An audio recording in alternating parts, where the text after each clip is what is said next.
Right. Everybody's Yes. probably getting a message that it's being live streamed. Please mute yourselves, everybody. All righty. The world of YouTube and the world of Zoom have united. Hello, everybody, and Shabbat Shalom. I'm not sure how many people are with us right now on YouTube, but there's quite a few on Zoom. And so we want to welcome everyone for Shabbat. And I just have to play around with my screens here just for 1 minute. So we'll be able to get going.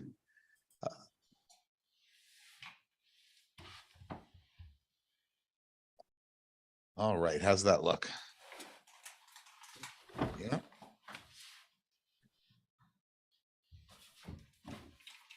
Okay. Well, Shabbat Shalom, everybody. We heard from people when they were coming in just how very cold it is. And that is shouldn't surprise anybody, because that's why we're doing this inside tonight in our own homes. So I want to welcome everybody virtually. Hopefully we won't have to do this very often, but it's nice that we have this alternative these days in order to celebrate Shabbat, even when it's a little bit inclement outside.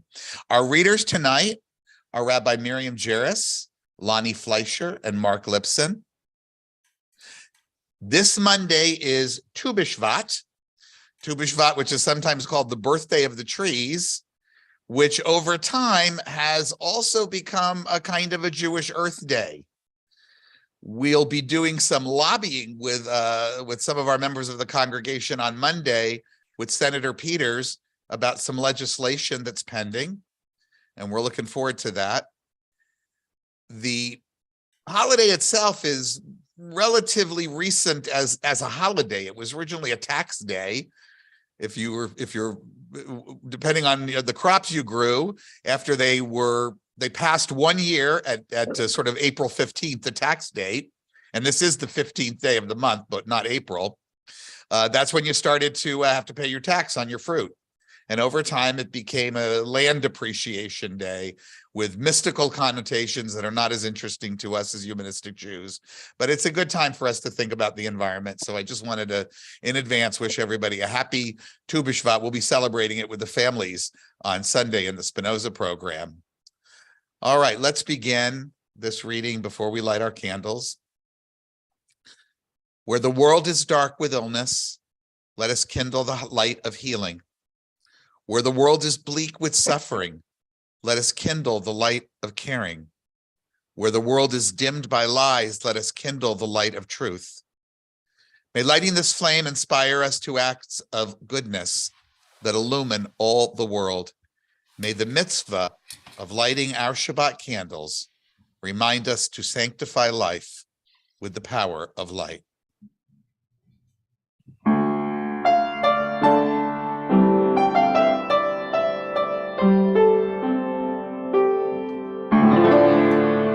Baruch haor ba'olam, Baruch haor ba'adam,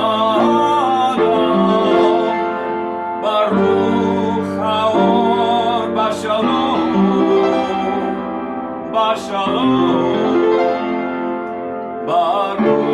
haor, Baruch haor b'shalom.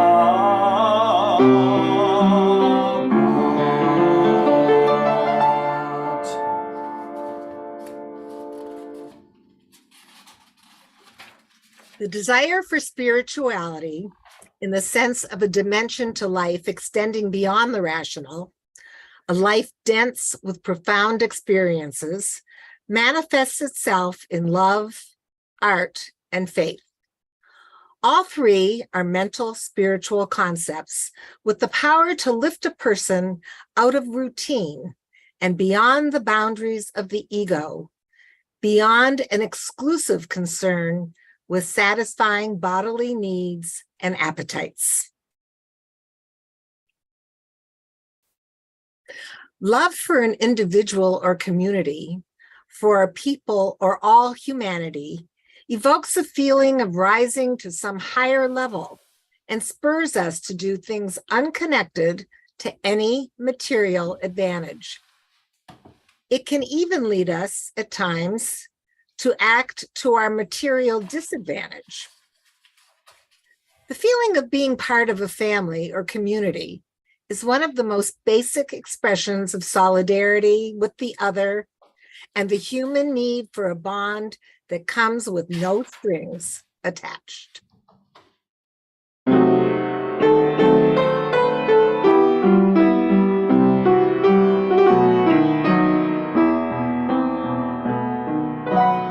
Shalom Aleichem, Moabei HaShalom, Shomerei Shalom. Shalom Aleichem, Rodefei HaShalom, Shalom Aleichem. Moabei HaShalom, Moabei HaShalom, Zeichem LeShalom. Biyom ze liyamim habayim, Shalom Aleichem. Shalom Aleichem, Mohabei HaShalom, Shomerei Shalom. Shalom Aleichem, Rodefei HaShalom, Shalom Aleichem. Moachem b'shalom, Mohabei HaShalom, Zeichem LeShalom.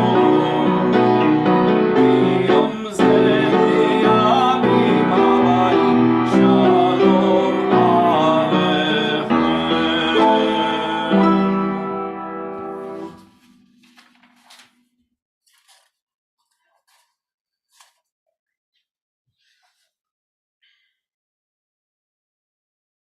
Lonnie, you have to hold down your space bar.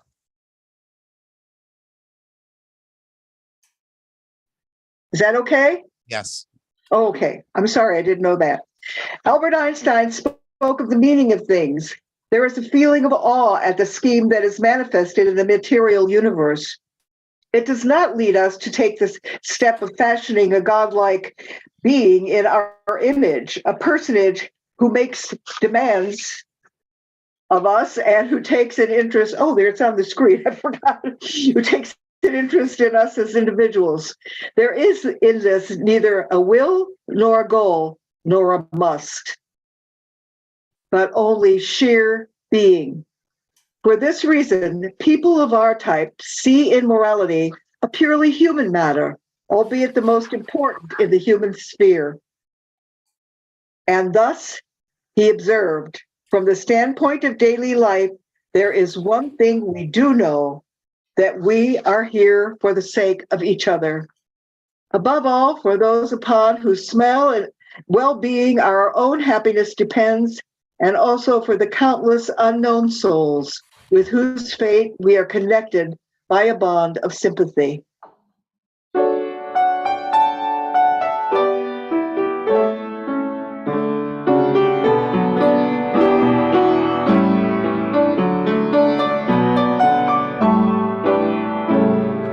There's a place with answers we are seeking. There's a place to find our light of hope.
Neil deGrasse Tyson wrote, "We are all connected to each other biologically, to the earth chemically, to the rest of the universe atomically. There are as many atoms in a single molecule of your DNA as there are stars in the typical galaxy. We are each of us a little universe." Carl Sagan put it this way, "The cosmos is within us. We are made of star stuff. We are a way for the cosmos to know itself."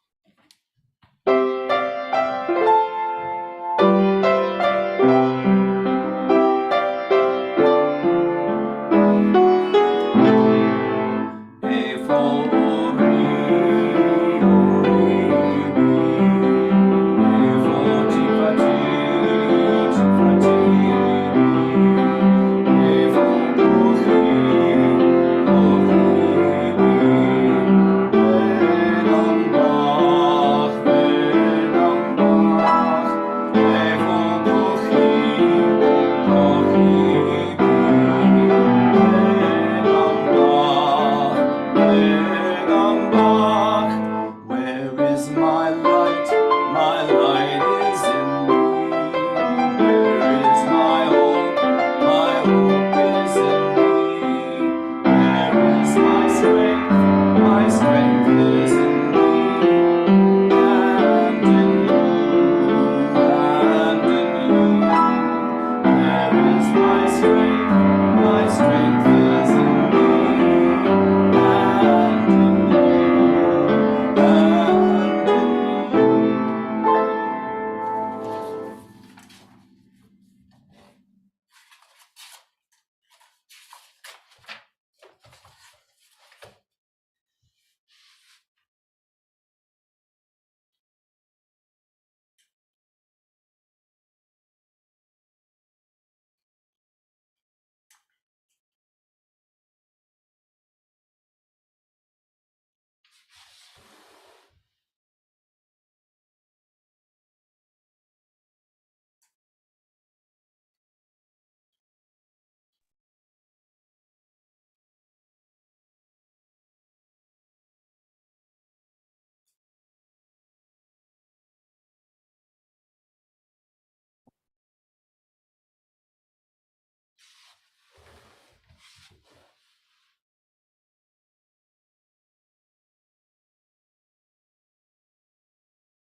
Did you guys not hear that?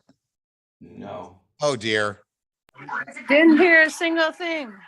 Okay. You want to hear it again? I don't know what happened.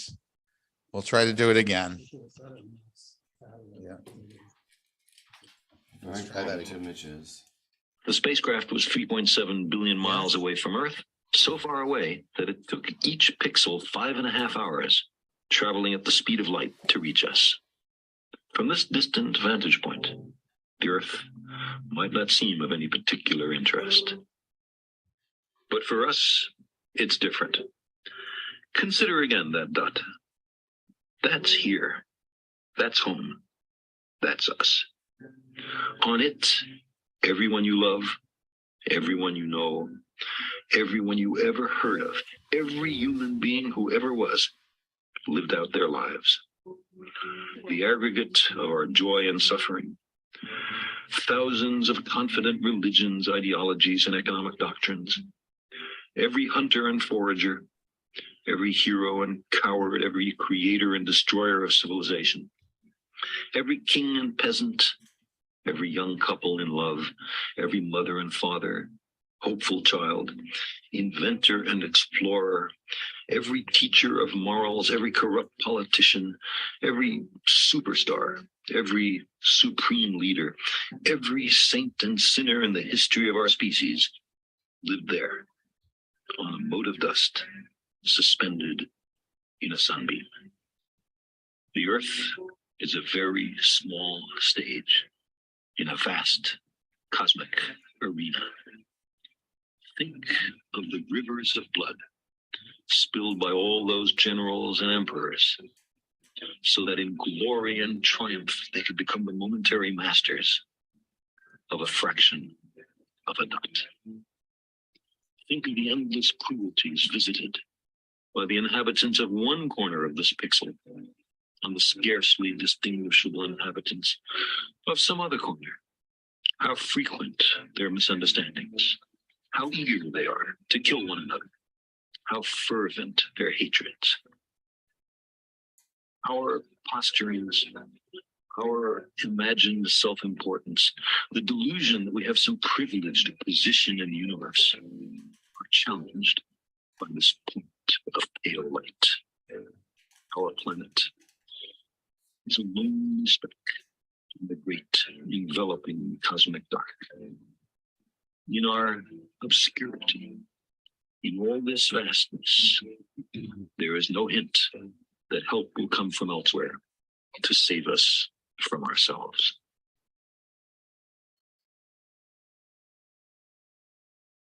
There is perhaps no better demonstration of the folly of human conceits than this distant image of our tiny world. To me, it underscores our responsibility to deal more kindly with one another and to preserve and cherish the pale blue dot, the only home we've ever known.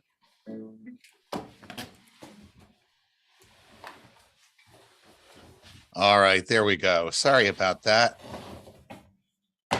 So I'm going to ask you at this time, if you have someone that you want to mention in the well wishes, or you have a yahrzeit or somebody that you're remembering, to please text those. If you happen to be on YouTube, do it fast because you're a little bit on a delay and we want to get that. And if you're on Zoom, go ahead and put it in the chat box. And Melanie will read those names when we get to that point, because there's too many of us online to call on individuals as we did last week. So Joseph, we're going to continue now with Na'aseh Shalom after that beautiful reading by Carl Sagan. And let me just say one thing before we continue with that. You know, that strip of the galaxy that they show, that little bright point there, they enhance that. That's not what we look like from a distance. The only thing on the video that I've never liked is that they enhanced it. They wanted us to see where we were, but it gives a sense that we're kind of standing out. We're not. They just brightened it with a Photoshop program. Na'aseh Shalom.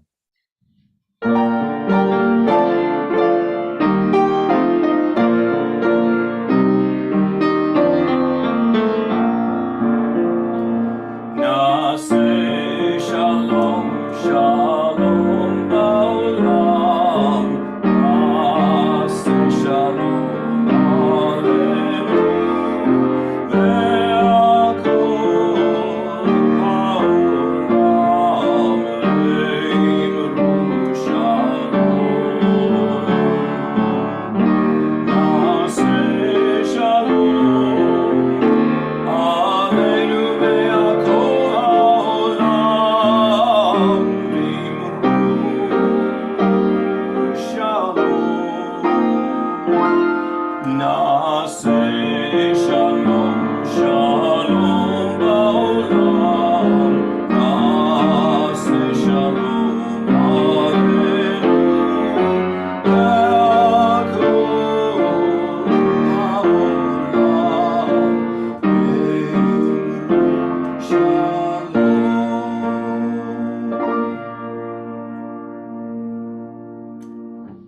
In this community where we find strength and common purpose, we turn our minds and hearts toward all those who need our love and support. Those who are ill, those who suffer pain of the body or spirit, those who are lonely, those who have been wronged. Tonight, our well wishes are extended to these members of our community and their loved ones, to Ruthie Goldman, to Rabbi Peter Schweitzer. And Melanie, if you have names, please share those now. Any names, Melanie? No? Okay. May all who suffer know that they are not alone. There were? Okay. Oh, Melanie, you're going to read those? They're not hearing you? No, no, Melanie's not talking. Barbara Press. You want to repeat them as I say them? Or? Okay, Arthur has the names. Barbara Press. Barbara Press, Steve Hertz, Steve Hertz, Judy Blitz, Jim Hall, Kate Harry, and Barb Amolsch, Lily Hausman. And I think that's all the ones we had. May all who suffer know that they are not alone, that we are here. May they be healed quickly. May they experience a refuah shlema, a complete recovery, the renewal of their bodies and the renewal of their spirits.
Jeff, we can't hear you. Okay, let's start over. Can you please read this? You shall ask. Gonna get the echo. You shall ask, what good are dead leaves? And I will tell you, they nourish the sore earth. You shall ask, what reason is there for winter? And I will tell you, to bring about new leaves. You shall ask, why are the leaves so green? And I will tell you, because they are rich with life. You shall ask, why must summer end? And I will tell you, so that the leaves can die.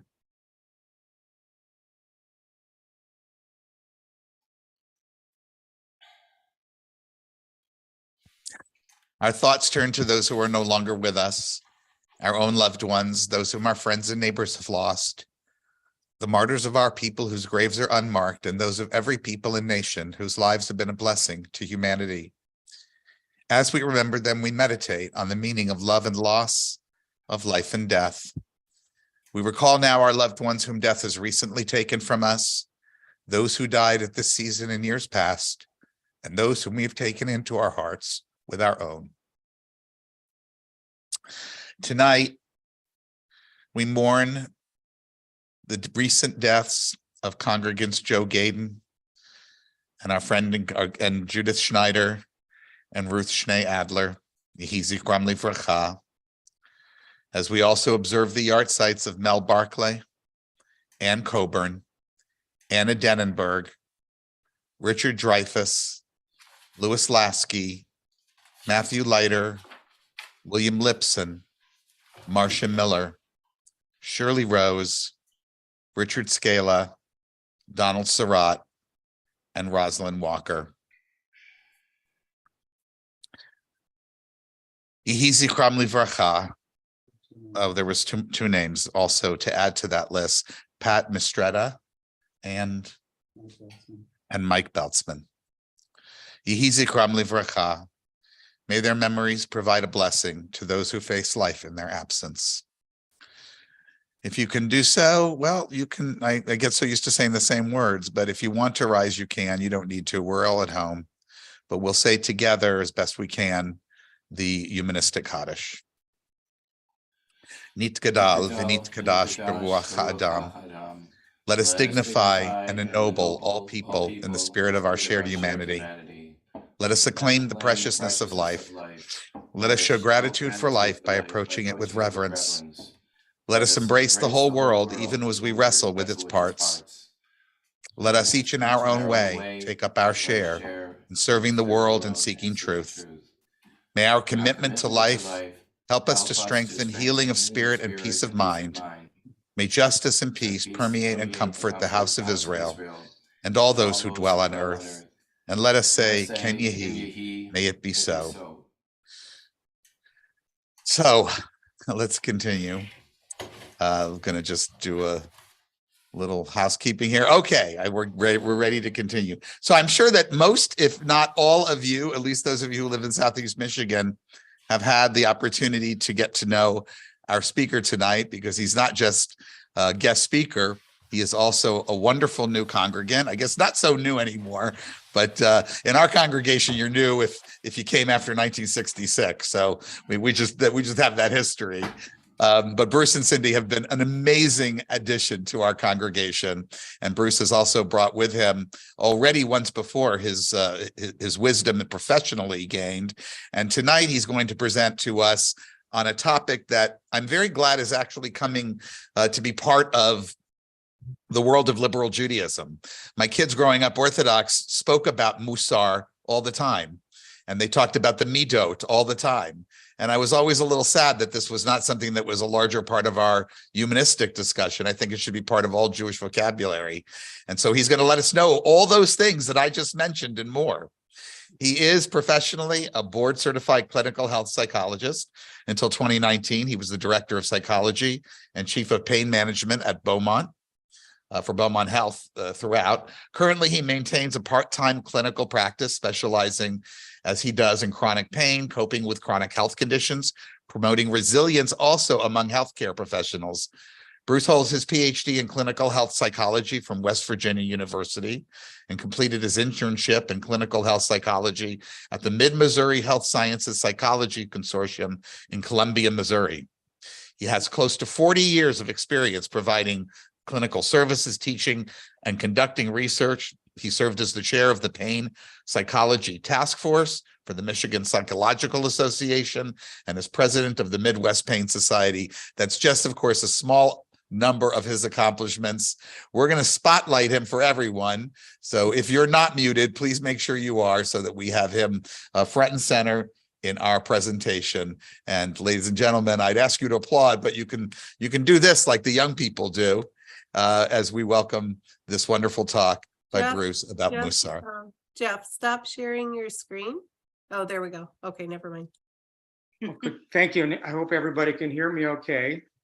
And again, as Jeff was saying, I wanted to talk with you a little bit about Musar, how I came to understand Musar, and how I've been trying to integrate it into my approach as a humanistic Jew. And part of my goal also is to share with you what I've learned, and hopefully to stir up some interest at our congregation among others who might be interested in joining me on this experience.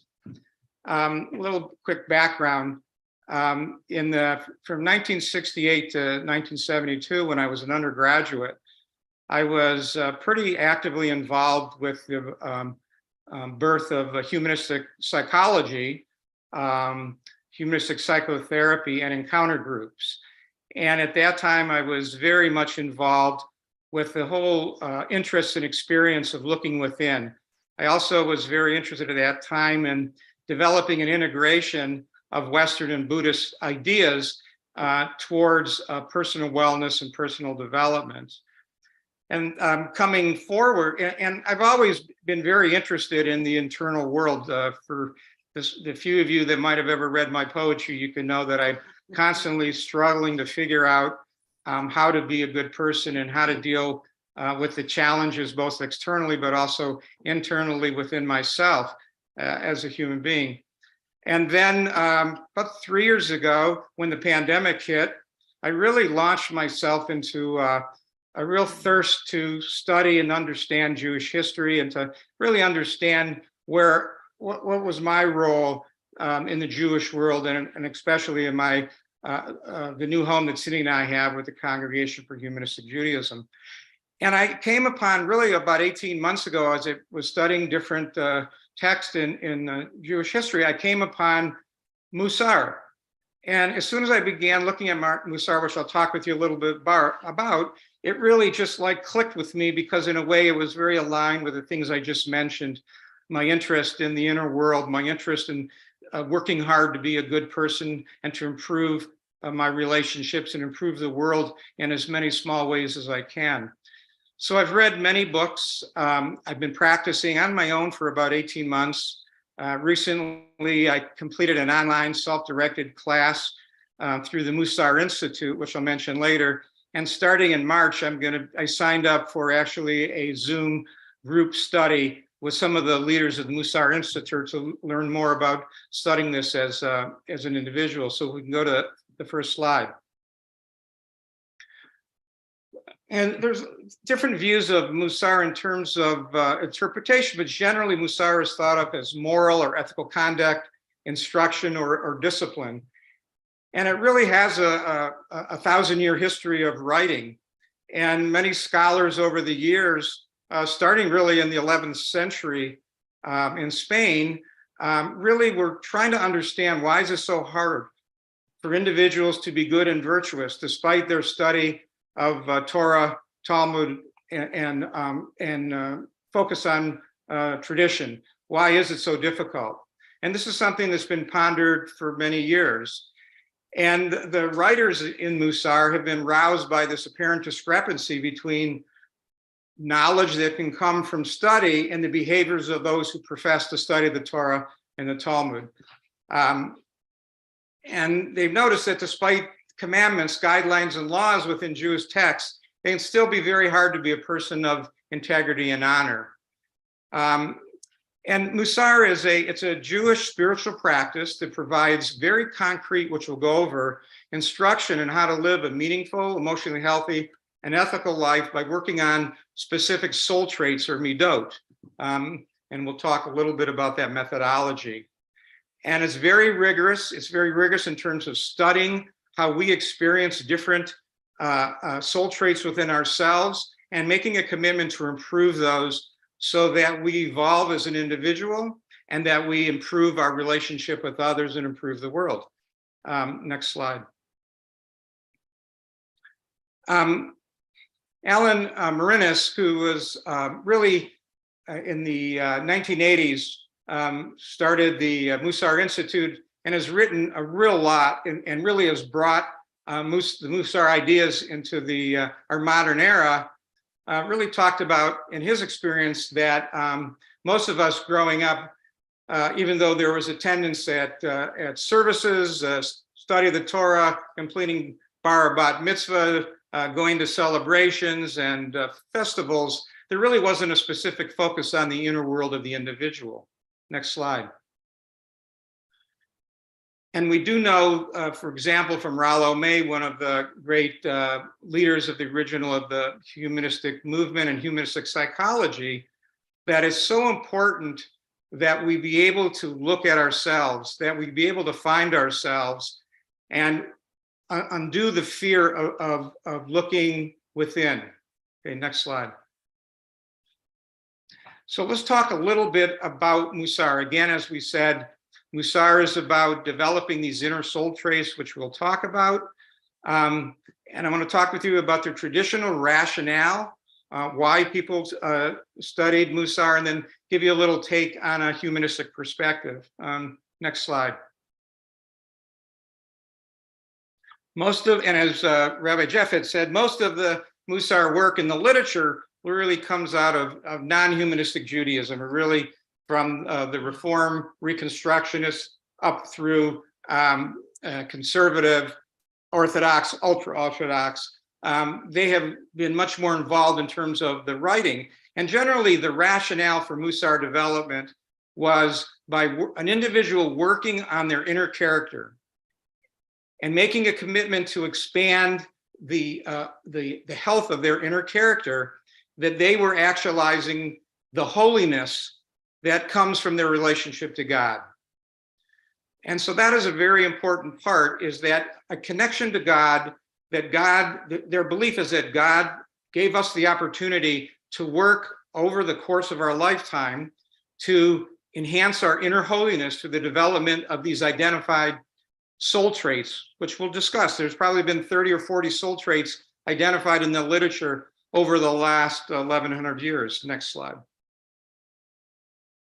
Now, from a humanistic perspective, the focus of seeking a Musar development, and especially from my perspective, has been really just to connect to the human potential for the collaborative good.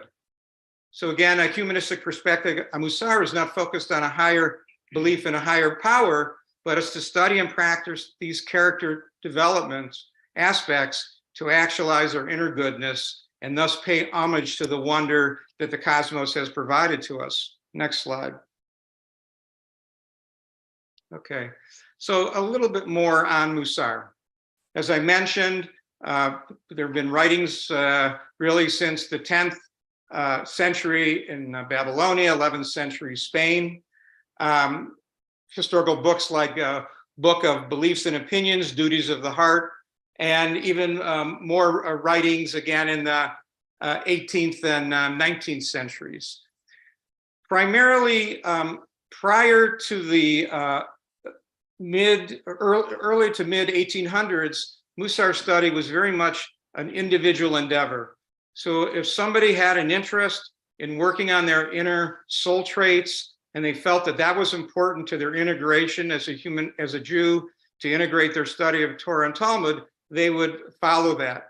And then in Lithuania, in the 1800s, Rabbi Salanter, in the yeshivas in Lithuania, he believed that it was critically important to develop a more committed approach towards studying the development of these Musar traits, the soul traits. And he developed a group program with a group methodology. And what's very interesting is when you look at some of the original methodology that Rabbi Salanter and his rabbinic colleagues developed, and then you look at some of the work that Alan Moranis developed, which I'll talk about later. In my reading of it, I was so surprised at how aligned this model is with the process of psychological change in the fields of behavioral health, mind-body practice, such as yoga, mindfulness, etc. In a way, as I began to get into the books and read about this, it just really rang so true to me with my experience as a psychotherapist over the last 40 years, in terms of people's inner struggles between their good, positive inclinations, as well as and their inner adversaries, their inner struggles. And that's so much about what Musar is about, and it's so wonderful to see it captured historically within Jewish scholars and writers. And again, Alan Moranis, which we'll talk about, really in developing the Musar Institute and writing a number of books, really spearheaded training throughout North America.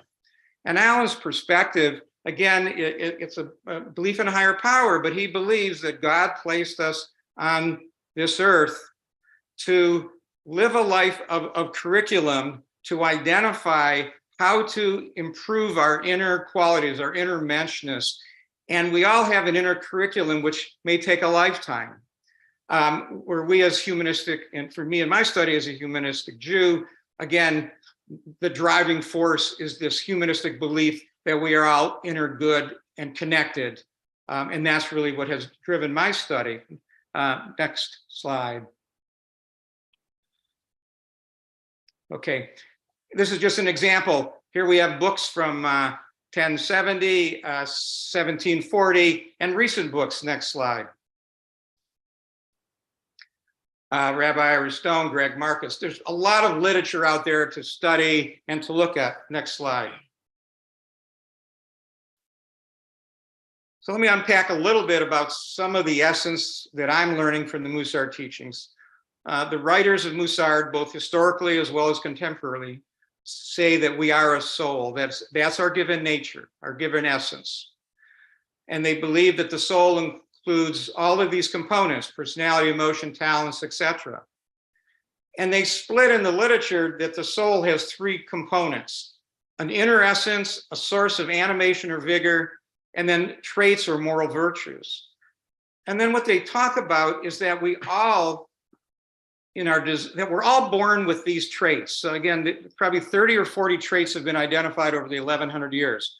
The belief is we are all born with these traits, but our actualization of these traits is part of our curriculum over the course of life. And they talk about that there's this tension between the impulse to do good, or our wise mind, and our inner adversary or our lower self, our emotional mind. And we all know, at least most of us that will admit it, that we all struggle with this inner tug of war between the wise and emotional sides of us. And what they talk about is that are these Bashira points. And Bashira points are where these tendencies come to be in real life, where this tug of war between the desire to do good and the desire to give in to one's emotions, one's fears, one's anxieties, or other unconscious forces, that's where they get played out. I'll give you an example. Here's a few examples of Bashira points. Getting impatient while standing in line somewhere. That may be a Bashira point in terms of the midot of patience. Encountering something new in our life that we don't like. As we'll talk later, that may be our challenge point for the ability to have equanimity or the calmness of the soul. Deciding what to do with extra money at the end of the month. That may be a challenge for the soul trait of generosity. And deciding how much to listen and how much to talk in a conversation with others may be a Bashira point for our struggle with humility. How much space do we occupy in relationship to others? Next slide. So generally, the methodology is broken up into 4 components. I'm going to kind of now get closer to what is the methodology. And again, in the literature, especially modern literature, they say it is not psychotherapy, it is not self-help, but you can, I view this on a continuum, and this methodology really is very much similar to the methodology psychologists use and social workers use and psychiatrists use who do therapy. So the first component is to be sensitive to how we are struggling at various unique midot or soul traits. And part of the methodology is we do a soul trait analysis. We look at all the soul traits that have been written about. We identify where are we doing good and where are we struggling. And then we develop our own unique curriculum. So it's being sensitive to how our struggle with these traits play out in the real world. The second component is self-restraint, which is the ability to hold back the negative inclinations that we might experience in these different soul traits. Next is to transform ourselves through our beliefs, our priorities, and our behavior And the ultimate goal is to benefit others. Next slide. And what I love about this is the idea that improving the world starts with ourselves. And that's a key part of Mussar practice, is starting with ourselves. And in this parable, the Chafetz Chaim, and I'm not sure if I'm saying that right, but I'm doing my best. When asked how he had such a great impact as a great sage and leader in the 19th century Jewish world, he answered, "I set out to try to change the world, but I failed. So I decided to scale back my efforts and only try to influence the Jewish community of Poland, but I failed there too. So I targeted the community in my hometown of Radin, but achieved no greater success. Then I gave all my effort to changing my own family and failed at that as well. Finally, I decided to change myself, and that's how I had such an impact on the Jewish world." And I think for me, that really reflects the essence that we do a lot of things to improve the world, but we must not forget to work within. And that's a key part of Mussar. Next slide. So I'm going to give you some samples of the soul traits. Click it again. Okay. One thing I wanted to mention about the soul traits is the goal is the middle point, which is very similar to Buddhist philosophy. If you look at Buddhist philosophy and the Eightfold Path of Enlightenment in Buddhist philosophy, they talk about the middle way. And the middle way is that either extreme in any of these traits can get us into problem. For example, if I have no humility, I may be very controlling and abusive and critical and judgmental of others. If I have too much humility, I will never stand up for myself. So therefore, it's the middle zone. So I wanted to give you just an example of some of the 40-odd soul traits that are part of developing an individual curriculum. So humility, occupying appropriate space, decreasing cravings for praise and honor, learning to listen and share, decreased inflated ego, speaking up, honoring others. Next slide. Our old friend, gratitude. Appreciate what we have, recognize the good, blessing in the disguise, having gratitude for large, small, and simple things. Next slide. Equanimity, calmness of the soul, the ability to be mindful. I like the surfer metaphor, which is the fact that life has a lot of rough waves and we can't control the waves, but we're like on a surfboard on top of that wave, and we have to learn how to ride that surfboard effectively. Also, this idea of stimulus and response, that our freedom exists in the space in between freedom, in between stimulus and response, a concept written about by Viktor Frankl. We need to move towards what we're afraid of, and we're constantly tested by life to see if we can maintain our emotional calmness and stability. Next slide. So again, you can see, and here, this is just a sample of other traits: truth, patience, having compassion for others, having order in your life. Again, the midpoint in order is that if you have no order in your life, you'll be distracted and overwhelmed. If you have too much in your order in your life, you'll be kind of overly neurotic and obsessive and compulsive about where everything is, okay? So it's finding that middle point. Simplicity, silence, generosity, honor, moderation, loving kindness, and responsibility. Again, this is just a sampling of the 30, 40 odd traits that have been written about in the literature for 1100 years. Next slide. So let's get it real quickly into the methodology. First of all, Mussar is something you learn. It's not something you do. I mean, it's not something you learn, sorry, it's something you actually do, you practice. And the goal is to increase your daily awareness of how you experience these soul traits, to make daily practice, to be conscientious about it. And in the Mussar Institute program, and the program I've been working on, they have a 1-year process where you work on one soul trait a week for 13 weeks. So you pick 13 soul traits. Over 13 weeks, you do one trait a week for a week. and then you start over again, and you start over 4 times over the course of a year. So it's a very slow process. And self-compassion is essential in this because we're all imperfect. Next slide. So what we do in Musar practice, and again, I'm just learning, so I'm not talking as an expert. Let me assure you that. It's developing a personal spiritual curriculum. I've developed my set. I have certain soul traits I'm working on. It's a commitment to daily practice, to monitor them, to watch them, to see how I experience them, to pay attention to my good inclinations and try to improve them, but also pay attention to my more unhelpful inclinations, okay? Starting each day with mindfulness meditation, so one can highlight one's ability to focus, an intentional mantra, which they talk about. For example, one of my mantras is support Cindy's empowerment. So one of my things I've been working on in terms of my humility is to not control too much of the space in our relationship.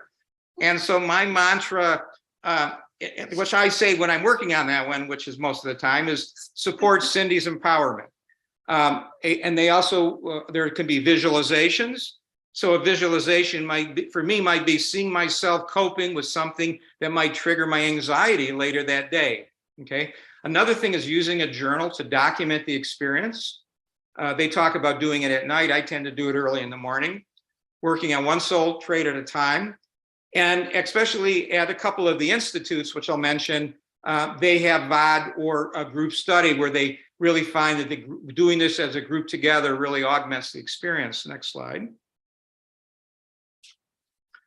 So again, a VOD study group is a group of people that get together, they study texts, they share the traits they're working on, they support each other, they create a sense of confidentiality and safety, and everybody takes risks there to be honest and genuine with what they're struggling. Again, they describe this in the books and on the websites of the institutes, that it's not self-help, it's not counseling, but it's a community collaboration to help each other. Next slide. And one of the things I really like, and I think it reiterates the point here with Musar, that it's not about learning this by studying. It's learning this by finding out how we experience or struggle with these traits at the moments of truth that occur throughout the day. And as Isaac Asimov, one of our famous humanists, said, the true delight is in finding out rather than in knowing. Next slide. So I just wanted to talk with you a little bit about how I'm trying to integrate my own Musar study into my developing understanding and commitment, my mind map, so to speak, as a humanistic Jew. One is to live by Jewish values, to study and learn Jewish history, to support democracy and peaceful coexistence in Israel, to celebrate traditions and culture, to engage in activism, to have fun, to advocate for peace and human rights, and lastly, to commit to personal actualization of these soul traits to facilitate my wellness and to creating a well space around me and in the world. And I personally believe that Musar, and I haven't read a lot in the humanistic Judaism literature, but I really believe that this should not be a special interest group, that this should be an essential part of our approach to humanistic Judaism. That as we try to improve the world, we start with ourselves first. Next slide. So there's a number of institutes that have been developed. The Musar Institute started by Alan Marinas. Next slide. The American Musar started by Greg Marcus. Again, next slide. As well as the Center for Contemporary Musar. They each have a little unique difference, but they all are very modern and very contemporary. And in fact, they all have kind of cleaned up some of the patriarchal and sexist perspectives in some of the old Musar writings that I've discovered, from way back when. They really have kind of cleaned it up to a very contemporary, inclusive approach to Musar study. Next slide. Here's some references. Next slide. There's some the websites, and next slide. And lastly, this last slide is kind of some of my vision. My vision is I'm hoping to find a few people who'll be interested in meeting with me, not as a dedicated VOD, because I'm not even though I'm a licensed clinical psychologist, I'm not necessarily a certified Musar facilitator, and something I'd like to learn, but I think I know enough to kind of help us collaborate on learning together, to maybe have one or twice meetings a month with a small group of people to study some of the literature. I'd also like to see us, and I've seen this at other congregations and temples around the country, to advocate for the inclusion of annually selected soul traits for immersion into our activities and educational agendas and programs. And I talked with Rabbi Jeff about that I would love to participate, and again, I don't have to be the only speaker, on developing a Musar Friday lectures a couple times a year where we focus on one soul trait from a humanistic and other perspectives in Jewish literature and practice. Next slide. So again, if any of you might be interested in learning more about Musar, and again, I'm just learning about Musar myself, so learning with me. And I can share with you the resources I've read, introduce you to some of the websites, some of the online courses that are available, but hopefully maybe I can find a few people that can help me build a foundation at the Congregation for Humanistic Judaism. You can text me here at this number, or you can email me, and I hope this was helpful. And again, I tried to just share with you my discovery of Musar. I'm not a Musar expert. I'm just learning. As you can tell, I'm excited about it. It really does integrate for me as a humanistic Jew all the things that I have spiritually and personally been committed to since the 1960s in my late teens to really understand personal human development. So thank you very much, and I hope I stirred up some interest. Thank you. Thank you so much, Bruce. I want to just add a few things to what you were saying. Some of these ideas, by the way, are not 1,100 years old. They're over 2,000 years old. Things like the Yetzer Hara and the Yetzer HaTov. People perhaps remember I've spoken about this on the high holidays because it comes up a lot during Rosh Hashanah and Yom Kippur. These are very ancient kind of, I would say, proto-psychological ideas. And what I think that you're pointing out is that there's a Jewish way, a Jewish path to the practice of them and to working on them, which is one of the things that really I think distinguishes the Musar literature. I mentioned to you before we went, before the service started, my kids used to come, and I may have mentioned it to everybody here. It's the first time I've actually ever heard the word midot translated as soul traits. I'm not sure that works as well for humanistic Judaism as what my Orthodox raised children used, which was virtues or qualities or just simply traits. There's nothing soul about the word midah. It's a measure or a quality or something like that. But other than little things like that, I think this translates wonderfully to humanistic Judaism in a way that I think we really, hopefully led by you, will be pushing around the movement a lot. So if you have a question, feel free to put it in the chat. I don't see any that have appeared during my time, and that's okay because it's a complicated topic.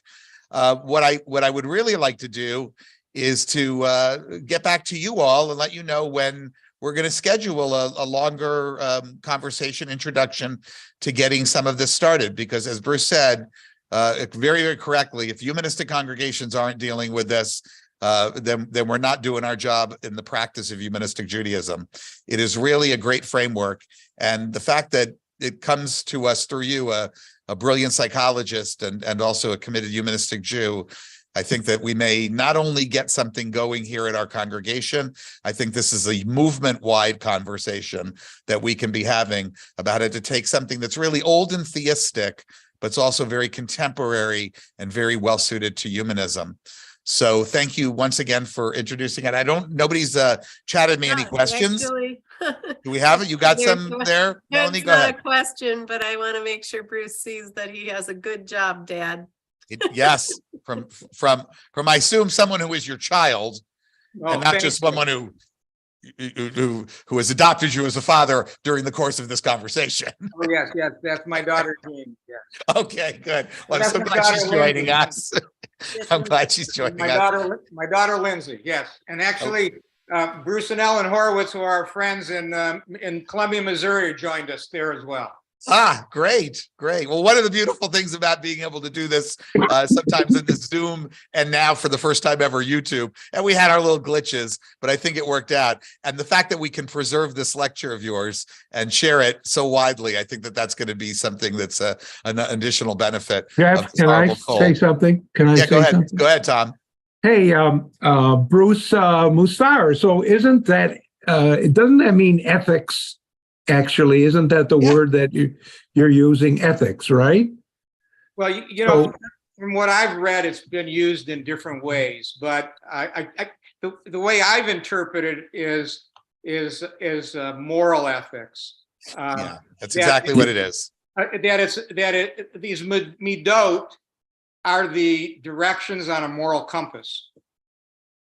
Okay, gotcha. Okay, and just I'm thinking about the members of our temple. We're there because we all have those humanistic values. So we're looking at a section of our community that practices that, because we wouldn't be members of our temple unless we believed in those humanistic values. What would you say to that, Bruce? Is that am I looking at it with that guide? Yes, but I think I think the values of midot, the values of developing inner goodness and inner wellness, but doing it in a way that improves our relationships is a core part of humanism. But I find, at least in my experience, it's a lot easier to bring food to the temple to contribute than it is to control some of my inner adversaries. So I think that some of the inner struggles that we all have in different combinations, working with them is an important part of humanism, because humanism is really about taking advantage of our inner goodness to remove barriers that interfere with that. And I find that they're probably humanistic Jews and Buddhists who follow the Eightfold Path of Enlightenment would have a very similar approach to basically expanding this moral compass. But it's a lot of work. Especially because, as I said before, many of the leaders saw people leaving from the study of Torah and Talmud and acting like a schlemiel to their friends and their families. And that discrepancy is a problem that has existed in all our lives. That's the struggle. So I just want to add to that. There's what makes something humanistic. It doesn't necessarily mean that there's no God behind it. The philosophy that we have is actually called secular humanism. And some people even called it religious humanism, though that went by the wayside because so many others are religiously humanistic and they believe in God. We share these values with a lot of people. There's some values we don't share. Serving God is not one of them.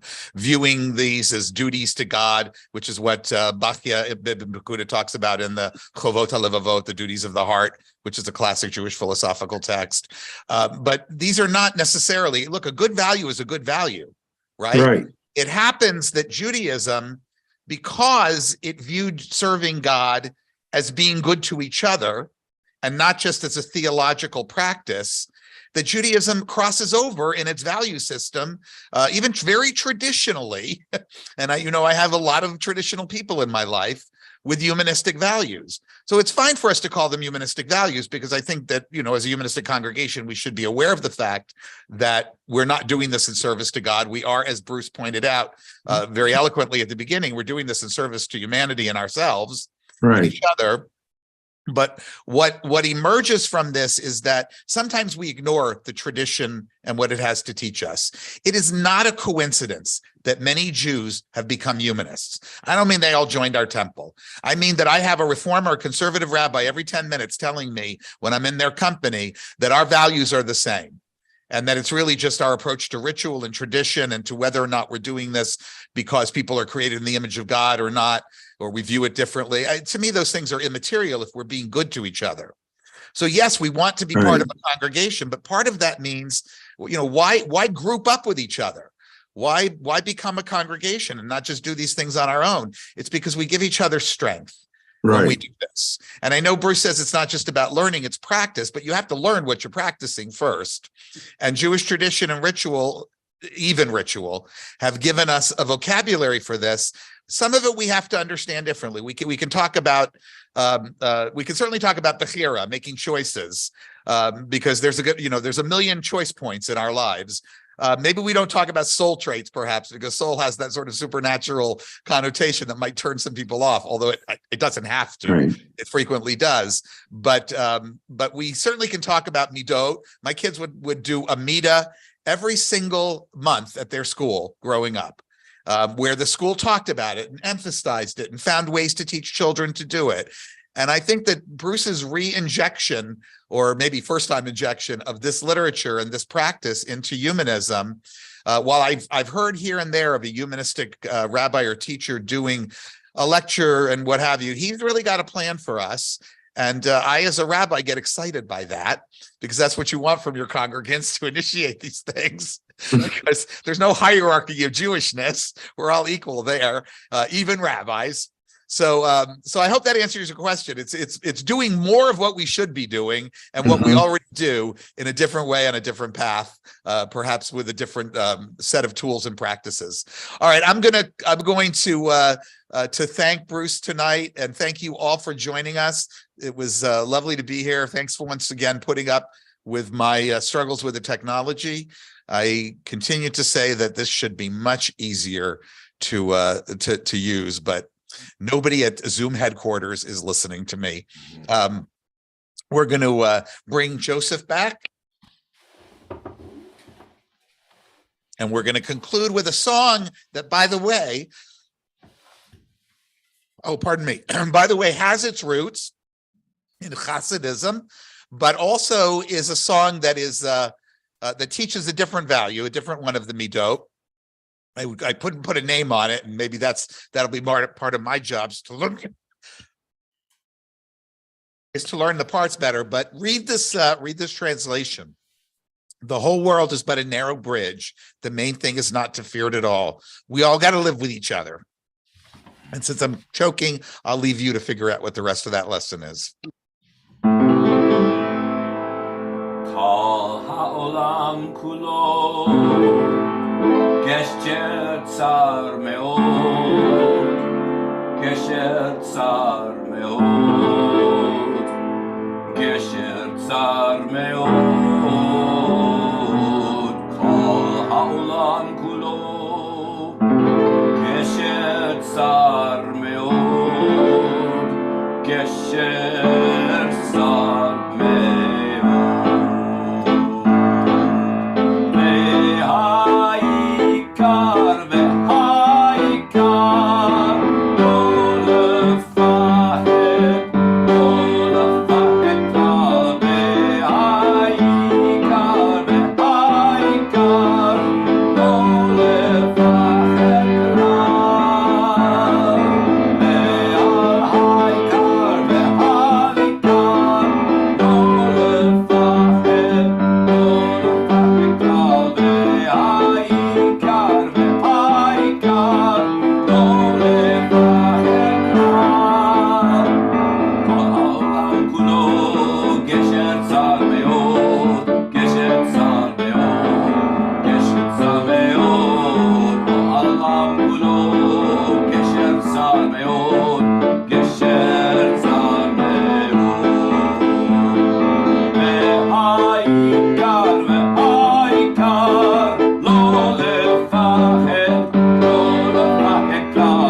Thank you, Joseph. Thank you, Melanie, for the help as well.